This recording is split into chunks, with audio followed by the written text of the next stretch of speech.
Welcome to our JKLM kitchen. பன்னீரை use பண்ணி சப்பாத்திக்கு நம்ம நிறைய சைட் டிஷ் பண்ணியிருக்கோம். இன்றைக்கி டிஃப்ரெண்ட்டான டேஸ்ட்டில் சப்பாத்திக்கு சூப்பரான ஒரு சைட் டிஷ்ஷான ஷஹி பன்னீர் எப்படி செய்யலான்னு பார்க்கலாம் வாங்க. ஷஹி பன்னீர் செய்ய 400 கிராம் பன்னீர் எடுத்திருக்கேன். அந்த பன்னீரை இந்த சைஸ் துண்டுகளாக கட் பண்ணி வச்சுருக்கேன். பேன் சூடானதுக்கப்புறம் 2 ஸ்பூன் எண்ணெய் ஆட் பண்ணிக்கிறேன். எண்ணெய் சூடானதுக்கப்புறம் ஸ்டவ்வை மீடியம் ஃப்ளேமில் வச்சுட்டு கட் பண்ணி வச்சுருக்கிற பன்னீரை ஃப்ரை பண்ணிக்கலாம்.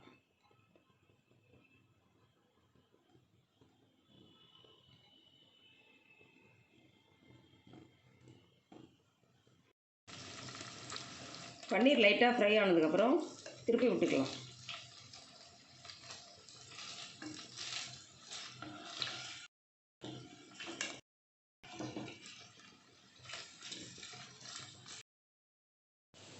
பன்னீர் நல்லா ஃப்ரை ஆகிடுச்சு. இப்போ ஒரு பவுலில் மாற்றிக்கலாம்.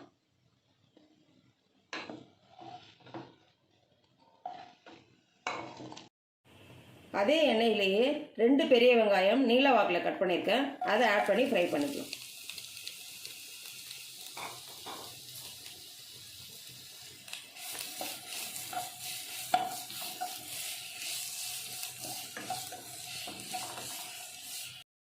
கால் ஸ்பூன் உப்பு,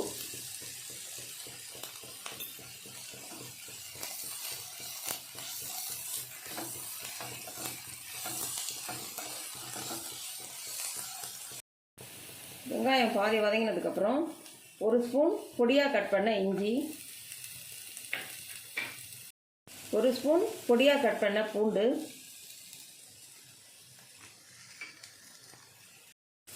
இஞ்சி பூண்டு ஆட் பண்ணதுக்கப்புறம் நல்லா வதக்கிக்கலாம்.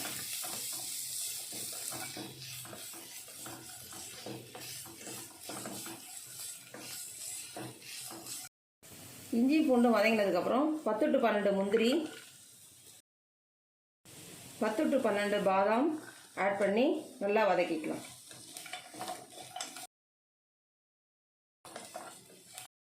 பாதாம் முந்திரி வதங்கினதுக்கப்புறம் 1 பச்சை மிளகாய் பொடியாக கட் பண்ணியிருக்கேன். அதை ஆட் பண்ணிக்கிறேன்.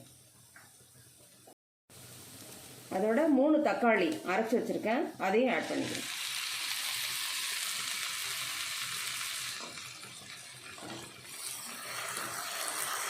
தக்காளியை நல்லா வதக்கிக்கலாம்.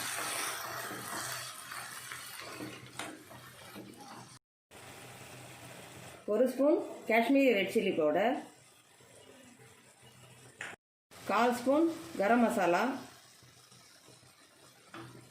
ஆட் பண்ணதுக்கப்புறம் நல்லா வதக்கிக்கலாம். நம்ம எல்லாத்தையும் வதக்கும் பொழுது ஸ்டவ்வை மீடியம் ஃப்ளேமில் வச்சு வதக்கிக்கலாம். மசாலாவோட பச்சை வாசனை போகிற வரைக்கும் நல்லா வதக்கிக்கிட்டோம். இப்போ ஸ்டவ் ஆஃப் பண்ணிக்கலாம். நம்ம வதக்கினதை நல்லா ஆற வச்சு மிக்சியில் அரைச்சிக்கலாம்.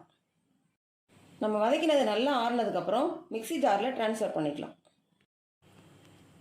1 ஸ்பூன் தண்ணி ஆட் பண்ணி நல்லா பேஸ்ட்டாக அரைச்சிக்கலாம்.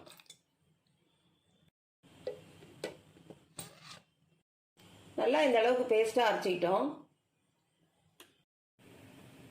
பேனில் 1 ஸ்பூன் நெய் ஆட் பண்ணிக்கலாம்.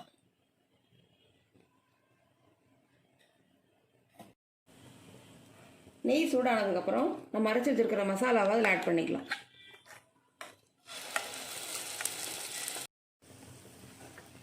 மசாலா ஆட் பண்ணதுக்கப்புறம் நல்லா வதக்கிக்கலாம்.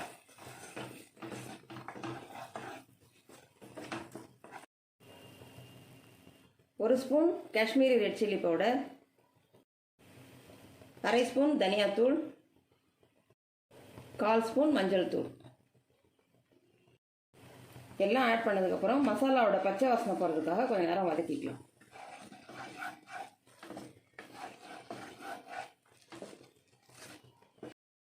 அரை கப் தயிர் ஆட் பண்ணிக்கலாம்.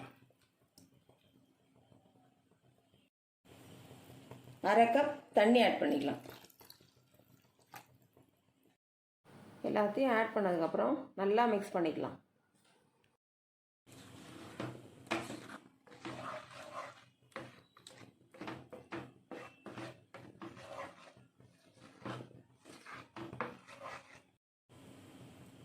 கால் ஸ்பூன் உப்பு, ஏற்கனவே நம்ம 1/4 ஸ்பூன் போட்டிருக்கோம். 1/2 ஸ்பூன் சுகர், நல்லா மிக்ஸ் பண்ணி விட்டுட்டு ஸ்டவ்வை மீடியம் ஃப்ளேமில் வச்சு 2 நிமிஷம் கொதிக்க வச்சுக்கலாம். 2 நிமிஷம் கொதிக்க வச்சிட்டோம். ஃப்ரை பண்ணி வச்சுருக்கிற பன்னீரை அதோடு ஆட் பண்ணிக்கலாம். பன்னீர் ஆட் பண்ணதுக்கப்புறம் லேசாக நல்லா மிக்ஸ் பண்ணி விட்டுக்கலாம். நல்லா மிக்ஸ் பண்ணி விட்டதுக்கப்புறம் ஸ்டவ்வை லோ ஃப்ளேமில் வச்சு க்ளோஸ் பண்ணி 5 நிமிஷம் திரும்பவும் கொதிக்க வச்சுக்கலாம். 5 நிமிஷம் கொதிக்க வச்சிட்டோம்.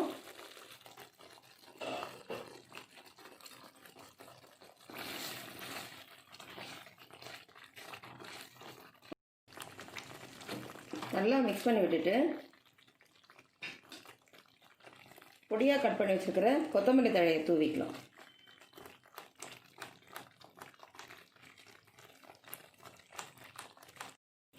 ஸ்டவ் ஆஃப் பண்ணிவிட்டு ஒரு பவுலில் மாற்றிக்கலாம்.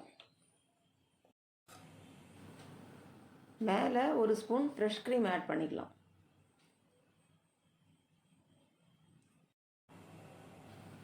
பொடியாக நறுக்கின கொத்தமல்லி தழையை கொஞ்சம் தூவிக்கலாம். ரெஸ்டாரண்ட் டேஸ்ட்டில் ஷஹி பன்னீர் சூப்பராக ரெடி பண்ணியிருக்கோம். இந்த வீடியோ உங்களுக்கு பிடிச்சிருந்தா லைக் பண்ணுங்கள், கமெண்ட் பண்ணுங்கள், ஷேர் பண்ணுங்கள், மறக்காமல் சப்ஸ்கிரைப் பண்ணுங்கள்.